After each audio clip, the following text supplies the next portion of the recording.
មប្រឡាយថ្មីជាទីកំណើតខ្ញុំផ្លូវតូចស្ងប់ស្ងាត់មានស្នាមញញឹមព្រឹកឡើងឮសំឡេងមួនរំភើបចិត្តរស់នៅសាមញ្ញតែពេញដោយក្តីសុខឃុំបឹងខ្នាទីកន្លែងកក់ក្ដៅមានវត្តមានសាលាមនុស្សស្និទ្ធស្នា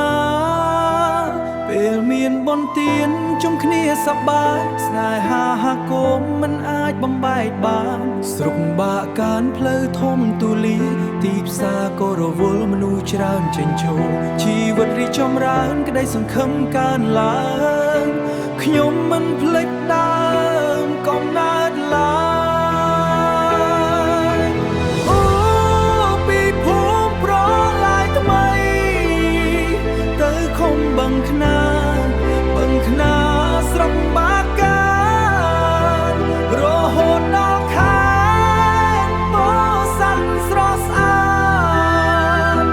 បេះដូងខ្ញុំស្រឡាញ់ជានិច្ចពោធិ៍សាត់អើយ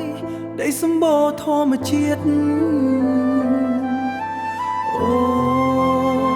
ដីសម្បូរធម្មជាតិ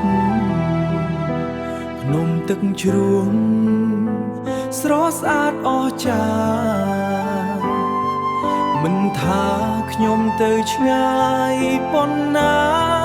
ចិត្តនៅតែវិលមកផ្ទះខ្ញុំ